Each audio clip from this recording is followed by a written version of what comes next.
Boa tarde, pessoal. Aqui quem está falando é Gabriel Oliveira, eu sou coordenador de transporte público no ITDP Brasil.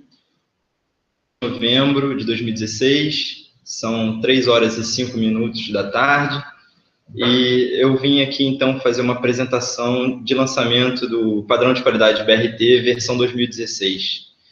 Essa apresentação deve durar em torno de 30 a 40 minutos, e em seguida a gente vai abrir para algumas perguntas. Para quem tiver interesse em fazer, pode deixar o comentário dentro do chat que está disponível na página do YouTube. Então, só algumas recomendações básicas para quem está assistindo. A gente recomenda assistir uma qualidade mínima de 480 pixels. Você pode fazer essa configuração na própria página, no próprio vídeo do YouTube, no canto inferior direito. E também, se você tiver interesse, pode ir fazendo as perguntas ao longo da apresentação. A gente deixa o momento de discussão para o final da apresentação. Tá bom? Então, vamos começar. Eu vou compartilhar a tela para que vocês possam ver a apresentação do padrão de qualidade. E é isso. Boa apresentação para todo mundo.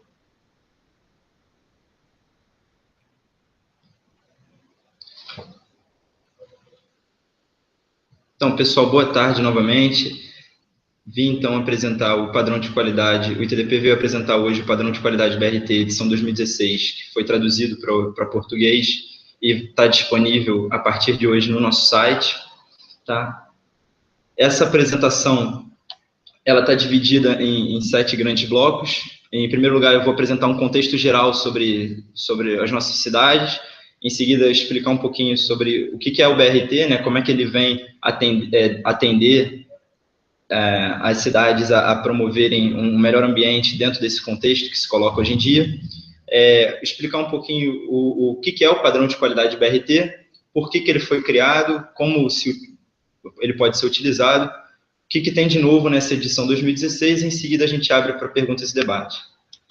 Em primeiro lugar, eu gostaria só de apresentar brevemente o ITDP.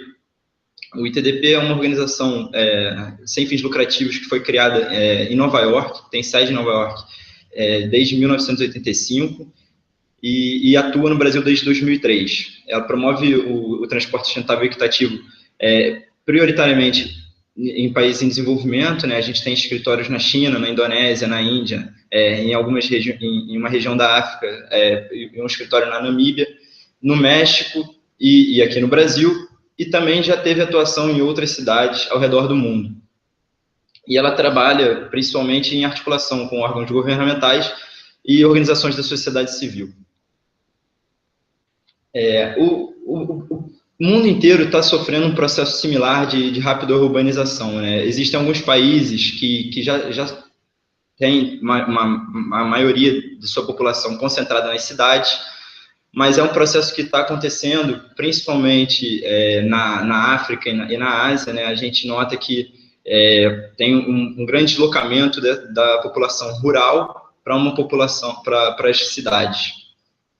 E isso se nota, e isso repercute na alta taxa de motorização, né, no espraiamento urbano, e coloca algumas dúvidas, né? Em as cidades crescendo tanto, como as ruas que nela hoje existem vão comportar o crescente número de pessoas, né, que estão vindo para as cidades.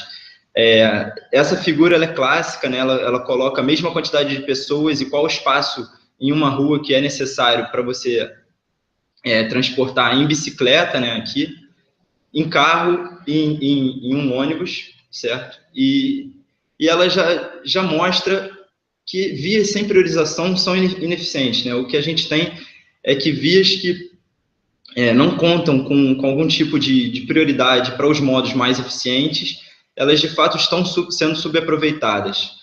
Colocar um ônibus com 30, 40 pessoas dentro de um trânsito em que tem majoritariamente carros com 1, 2 pessoas, acaba sendo uma subutilização dos recursos que existem na nossa cidade, principalmente as nossas ruas. E por que a gente experimenta isso hoje em dia, né? De fato, as grandes cidades, elas cresceram com um conceito, com um modelo muito voltado para o automóvel particular. se a gente nota, de fato, as vias, elas são projetadas para os carros, né? A gente tem as ruas e, enfim, as calçadas, em geral, tem uma condição de manutenção, em geral, bem inferior, e quando muito, você tem uma calçada, né? Em geral, as nossas ruas não dispõem de uma faixa de prioridade para o transporte coletivo, ou uma ciclofaixa, uma ciclovia. E é necessário que, de fato, a gente tente inverter essa lógica, né? Colocando os modos mais eficientes, né? A caminhada, os modos mais sustentáveis, como a caminhada, a bicicleta, o transporte público, numa prioridade superior à do carro. Então, se trata, de fato, de uma repriorização do espaço viário. Cidades que têm um histórico de autodesenvolvimento, como Londres, mostram que é possível você ter um crescimento sem necessariamente gerar uma maior utilização, sem necessariamente ter uma maior quantidade de carros circulando na cidade. O exemplo que a gente traz é o exemplo de Londres, que entre 2001 e 2011 cresceu em população, cresceu em quantidade de empregos, e conseguiu manter, mesmo reduzir a quantidade de viagens realizadas em carros, enquanto aumentou a quantidade de viagens em modos mais sustentáveis, como bicicleta e viagens por ônibus. Mas, então, para responder essa crescente demanda enfim, as pessoas estão se locomovendo nas cidades, né, e a gente, de fato, quer que elas sejam capazes de acessar as oportunidades que elas desejam. Mas para responder, então, essa necessidade de viagens, será que não seria possível somente construir, então, um metrô que é mais eficiente, é mais atrativo do que o carro, de uma forma geral? Sim, a gente pode, mas, de fato, o que a gente nota pela experiência é que existe uma alta demanda de tempo para você conseguir planejar e projetar esses sistemas, um alto custo envolvido na construção desses projetos e a manutenção em si das infraestruturas, que é cara também. E frente a isso, então, surge o conceito de BRT, né? O que seria, então, um sistema de BRT? O sistema de BRT, que é uma sigla de um nome em inglês para Bus Rapid Transit, são sistemas de transporte público de média e alta capacidade baseado em corredores exclusivos para a circulação de ônibus. Dentro dessa figura, a gente encontra diversos elementos que caracterizam, então, o sistema de BRT, como faixas segregadas, exclusivas para a circulação dos ônibus, estações cobertas e seguras, em que você tem a tarifa fora do veículo, prioridade nas interseções, permitindo que o ônibus tenha o tempo reduzido nos semáforos, o embarque em nível, o que agiliza o processo de embarque e desembarque, um acesso facilitado para pedestre e bicicleta e uma frota limpa e padronizada. Isso tudo para tentar atingir uma maior qualidade, uma maior capacidade, uma maior velocidade no transporte público, né? Um transporte público que seja, de fato, orientado para o usuário. E é importante a gente perceber que não se trata só de um ônibus antigo rodando em uma faixa dedicada que pode ser preferencial. Não é disso que a gente está falando. Existem diversos exemplos que já foram implementados no mundo, como na Cidade do México, na Índia, na cidade gêmea de Pune e Pimpri, em Ahmedabad, também na Índia, e em Chang, na China. Mas, dado um histórico de crescimento desses projetos, viu-se a necessidade de construir uma ferramenta de se criar um padrão de qualidade para esses sistemas. E para isso, então, que o padrão de qualidade BRT surge, né, para atender esses objetivos. Ele define o que se trata um corredor de BRT, reconhece as melhores práticas internacionais no tema, permite a comparação entre corredores ao redor do mundo e termina também por qualificar a opinião pública nesse tema, né? Ou seja, a gente vê os debates, são sistemas que estão sendo cada vez mais implementados, então a gente vê a necessidade também de qualificar esse debate, né? Enfim, a discussão no assunto. Ele parte de algumas premissas, né? De fato, dados de qualidade sobre infraestrutura, sobre operação, são são raros e demandam muitos recursos para serem obtidos. Então, por isso, ele se baseia majoritariamente no projeto e em aspectos que você consegue observar em campo relacionados à operação, não em medidas de desempenho em si. E ele foi criado a partir de um acordo global entre líderes e especialistas da área.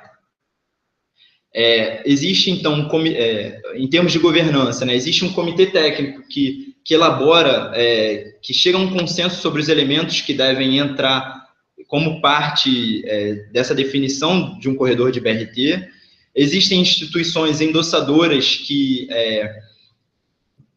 avalizam a ferramenta e que promovem ela ao redor do mundo, e em especial algumas instituições de financiamento que aplicam elas em seus projetos, e o ITDP é a organização é a entidade que organiza essa ferramenta e esses dois grandes grupos de instituição para de fato, conseguir viabilizar a disseminação da ferramenta.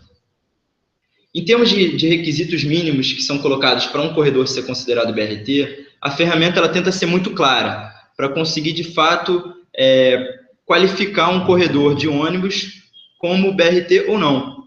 Então, um corredor, para ser considerado BRT, ele precisa ter pelo menos 3 km de extensão de faixas segregadas exclusivas para a circulação de ônibus, 4 pontos ou mais, um elemento que é avaliado com essa ferramenta, que é a infraestrutura segregada com prioridade de passagem, 4 ou mais pontos na questão de alinhamento das vias de ônibus, e 20 ou mais pontos em todos os 5 elementos da categoria BRT básico. Então, só entrando na descrição desses elementos dessa categoria BRT básico, existe, então, a prioridade de passagem, a infraestrutura segregada com prioridade de passagem, o alinhamento da via de ônibus, aonde ela está localizada na via, o pagamento da tarifa fora do veículo, o tratamento das interseções, para que, de fato, o veículo tenha prioridade nas interseções, e o embarque em nível para agilizar esse processo de embarque e desembarque. Então, aqui a gente reúne algumas fotos exemplificando cada um desses elementos. Então, em relação à infraestrutura segregada, caso ela seja segregada fisicamente, de fato, ela garante uma prioridade de passagem sem que a fiscalização seja tão necessária quanto, por exemplo, numa segregação visual. O alinhamento, ele permite ele evita o conflito, né, com veículos estacionando ou fazendo conversões à direita e, enfim, entrando também nos estabelecimentos. A cobrança de tarifa, por você conseguir colocar a bilheteria na entrada das estações e terminais, na hora do embarque no veículo, você consegue reduzir as filas para embarque e desembarque dos passageiros. Nas interseções, a proibição das conversões a redução do tempo de semáforo para os ônibus consegue também agilizar a viagem para o usuário, e o embarque em nível, ele permite você reduzir o tempo de embarque e desembarque em até 10 vezes, né? Você consegue ter mais de uma pessoa entrando ao mesmo tempo por mais de uma porta no veículo. Mas por que o padrão de qualidade foi criado, de BRT, foi criado num primeiro momento, né? De fato, em diversas cidades ao redor do mundo, vários corredores de ônibus estavam sendo construídos e nominados incorretamente de BRT, sem que uma experiência aprimorada tenha sido entregue aos seus usuários. Então, o padrão de qualidade BRT ele ajuda a garantir essa experiência mais uniforme, tanto para os usuários, quanto benefícios econômicos para a cidade que está implementando, como impactos ambientais positivos. E também apoia órgãos públicos em tomada de decisões que são muitas vezes difíceis, como a alocação de espaço viário, né, de uma faixa numa rua para o transporte público. Então, aqui a gente coloca alguns exemplos de sistemas que estavam sendo implementados com o nome de BRT, né, em Kansas, nos Estados Unidos, um sistema de ônibus convencional que não tinha nem prioridade de passagem. Em Seattle, um outro sistema de ônibus que era frequente, mas que não, infelizmente, não desfrutava de uma faixa de livre circulação, então acabava não garantindo a redução de tempo de viagem de uma forma mais ampla para os passageiros. E em Lagos, na Nigéria, que também os ônibus, ao sair da baía de acostamento, enfrentavam um trânsito fenomenal. Então, o padrão de qualidade veio para tentar balizar o que seria um corredor de BRT e incentivar corredores de maior qualidade. E como utilizar, então, o padrão de qualidade, né? O padrão de qualidade é recomendado que seja utilizado para avaliar corredores de BRT, ou seja, não se recomenda que o padrão seja utilizado para avaliar um sistema como um todo, já que a qualidade de um corredor para o outro pode variar bastante. E o corredor ele pode ser avaliado tanto ainda no momento de planejamento de projeto, né, como um checklist de elementos que seriam necessários para que a infraestrutura, de fato, entregue benefícios para os seus usuários, como para avaliação e aprimoramento e monitoramento de corredores já implementados. A pontuação, ela pode ser uma pontuação tanto somente da infraestrutura, né, do projeto em si, como também pode contemplar algumas deduções relacionadas à operação, né? Ou seja, pontos negativos que surgem uma vez que o corredor já está operacional. A pontuação pode ser realizada por qualquer pessoa e ela é submetida, então, a um comitê técnico de avaliação e ela é considerada oficial após validação por esse comitê técnico. Os corredores, é importante perceber que os corredores são reavaliados somente depois que sofrem mudanças significativas, seja de projeto ou de operação, e eles não são reavaliados quando ocorre uma mudança no padrão de qualidade de BRT. Então, agora a gente está lançando a edição 2016, os corredores que já foram avaliados, eles não serão avaliados, a não ser que eles sofram, de fato, mudanças significativas.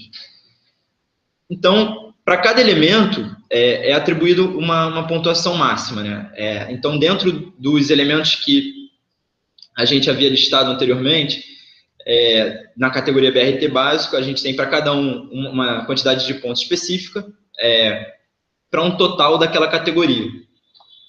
Seguindo, então, a gente tem, ao todo, 7 categorias na ferramenta. Aqui a gente tem uma descrição do que cada categoria visa retratar. E no total de pontos relacionados a projeto, a gente tem um total de 100 pontos. E é possível ocorrer uma dedução para corredores que já estão em operação de até 63 pontos, o que vai permitir que um corredor tenha, ao final, de 0 a 100 pontos. Os corredores o padrão de qualidade coloca 3 grandes categorias, 3 grandes rankings em relação aos corredores, né? Os corredores que ficam com uma pontuação final, né, na avaliação completa, entre 55 e 69, até 70 pontos, são considerados corredores bronze. De 70 até 85 pontos são considerados corredores pratas e acima de 85 pontos, corredores padrão ouro. Ao todo já foram avaliados quase 100 corredores em mais 60 cidades ao redor do mundo. A gente nota, de fato, que os corredores que foram classificados como BRT, segundo essa ferramenta, sofreram um aumento de 4 vezes, né? A extensão de corredores de BRT quadruplicou nos últimos 10 anos, né, de 2004 a 2014, em uma avaliação recente do ITDP. Aqui no Brasil, a gente nota que quase que dobrou esse quantitativo. E só no Brasil a gente já avaliou 12 corredores, e com essa nova edição a gente já avaliou o 13º, que estaremos lançando, estamos lançando hoje a avaliação dele, mas amanhã um relatório de recomendações. Então aqui a gente traz algumas fotos, só para exemplificar os corredores que já foram avaliados. Então, nas cidades que já foram avaliadas, né? Então, em Belo Horizonte, o sistema MOVE de BRT. No Rio de Janeiro, o sistema de BRT que foi recentemente implementado. Na cidade, já foram avaliados os corredores Transoeste e Transcarioca. O corredor Transcarioca que está nessa foto. Em Goiânia, um corredor super antigo, a segunda cidade a implementar corredor de BRT no país. Em São Paulo, o Expresso Tiradentes, além de outros 2 corredores de BRT metropolitanos. Em Curitiba, em Brasília, um corredor recente que foi implementado ligando o plano piloto a 2 cidades satélites. Em Uberlândia, um corredor também anterior a essa época de novos corredores de BRTs brasileiros, e o mais recente, que foi o corredor de BRT da cidade de Uberaba, inaugurado em 2015. Aqui a gente traz só um exemplo do que pode ser feito com o padrão de qualidade de BRT, né? Existem diversos artigos científicos, diversas pessoas que estão interessadas em utilizar a ferramenta, que já vem construindo avaliações de corredores ou projetos de BRT e usando a ferramenta como um checklist para garantir a qualidade do corredor. Dentro do ITDP Brasil, a gente avalia alguns corredores, em especial esses que estão aqui enumerados, né, o corredor Transoeste, o MOVE Antônio Carlos em Belo Horizonte, o Expresso DF Sul em Brasília e o vetor Leste-Oeste da cidade de Uberaba, e a gente traçou algumas recomendações baseadas nos elementos e categorias do padrão de qualidade para cada um desses corredores. Esses documentos eles estão disponíveis no site do ITDP Brasil para quem tiver mais interesse. O relatório de recomendações de Uberaba, a gente vai lançar amanhã esse produto que, enfim, já está finalizado e que vem dar suporte à avaliação do corredor com a ferramenta, com o padrão de qualidade BRT. Mas o que tem de novo, então, na edição 2016? O padrão de qualidade de BRT, de fato, não é novo. A primeira versão dele foi lançada em 2012, o que permitiu já avançar bastante na quantidade de corredores que foram avaliados usando a ferramenta. E agora a gente chega na 4ª edição dele, né, essa edição 2016. Dentro dessa edição 2016, existe uma ênfase bem grande em aspectos operacionais, né? De fato, problemas operacionais têm degradado alguns serviços em BRT, em corredores com projetos excelentes.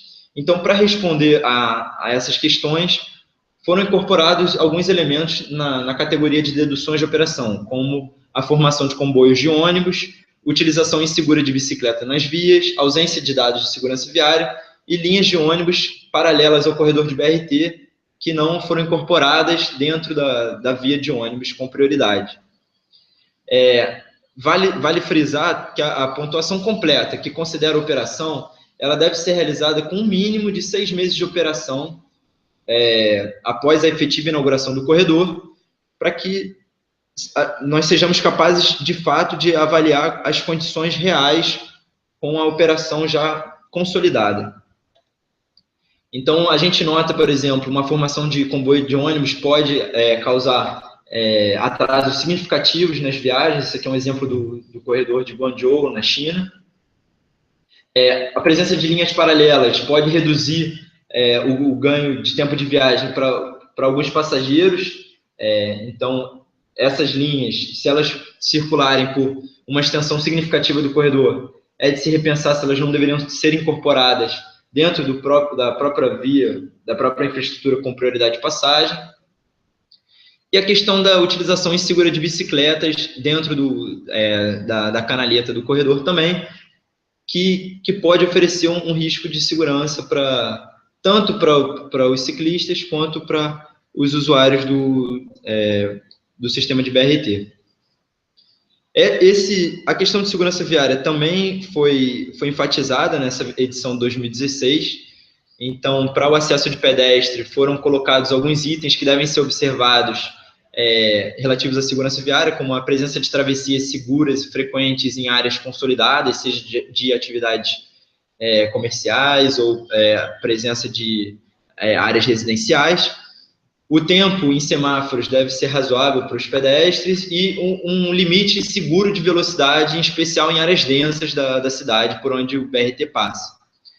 Existem também deduções de operação, como manutenção precária da infraestrutura para pedestres e bicicletas, que foi incorporada nessa nova edição, e a própria ausência de coletas de dados de segurança viária, que permite aos gestores do sistema melhor entenderem as causas e como remediá-las, né, em relação aos problemas de segurança viária.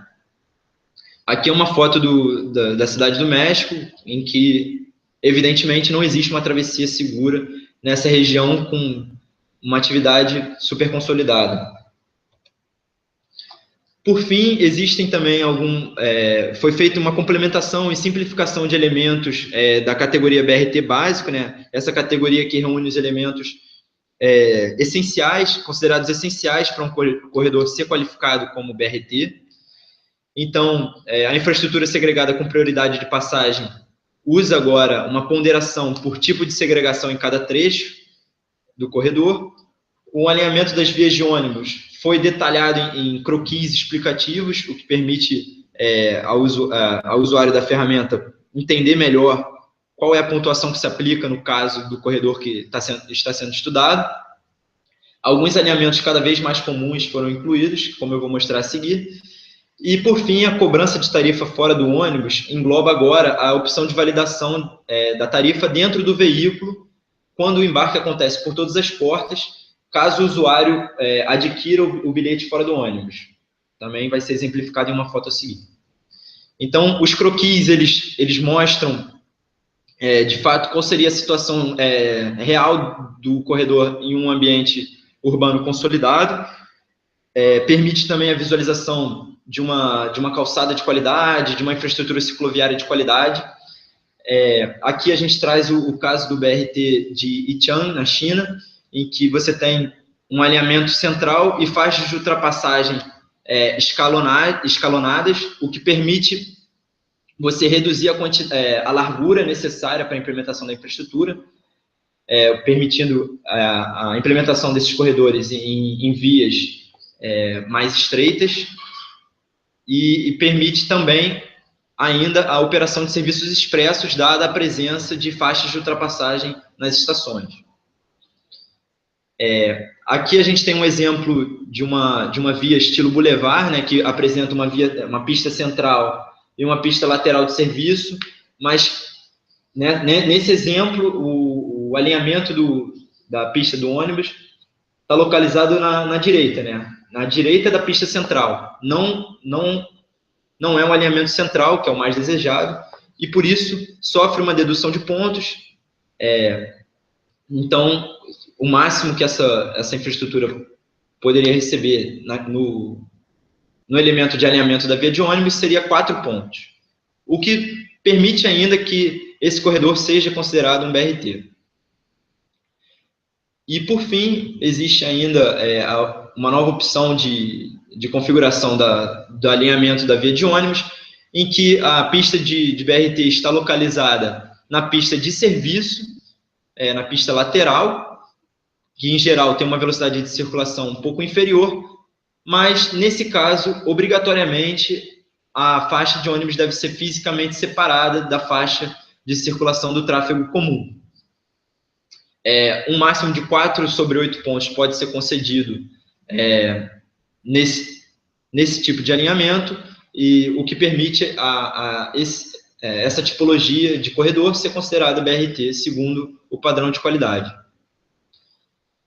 Bom, por fim, a gente traz aqui a questão da validação do bilhete dentro do ônibus, né? Aqui é o caso de Los Angeles, nos Estados Unidos, em que todos os usuários que desejam utilizar o sistema de BRT já adquiriram um bilhete, podem entrar por todas as portas e vão validar nos validadores que estão localizados em cada porta do ônibus. Isso permite você ter um ganho de tempo de embarque e desembarque, e uma redução do tempo total de viagem. Bom, a gente agora chega no final da apresentação dos principais pontos em relação ao padrão de qualidade de BRT em si, e o que o padrão de qualidade edição 2016 traz de novidade em relação aos outros.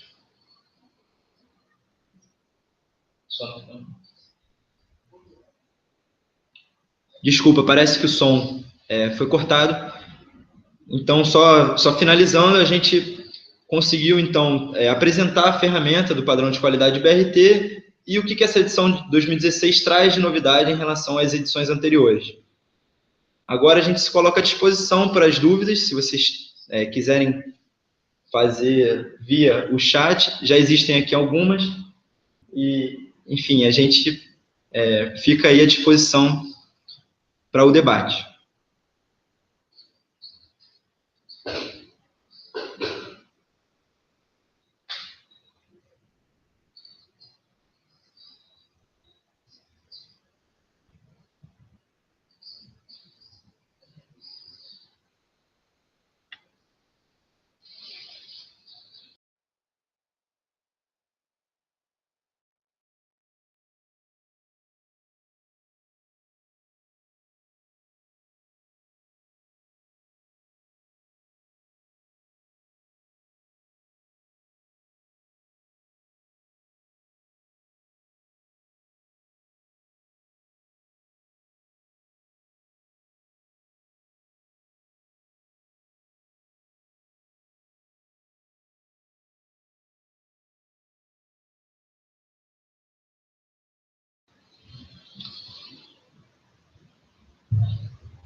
Pessoal, parece que não houve dúvidas por enquanto, então a gente vai finalizar a apresentação. Eu gostaria de agradecer a todos que estiveram presentes. Para o ITDP Brasil foi uma excelente oportunidade de difundir essa nova ferramenta e a gente espera continuar à disposição para eventuais dúvidas que possam vir a surgir posteriormente. O nosso e-mail de contato é brasil@itdp.org e caso seja necessário, esse vídeo estará disponível no YouTube e em nossa página do ITDP para consultas posteriores, para quem tiver a vontade de assistir novamente. Então, mais uma vez, obrigado e até a próxima.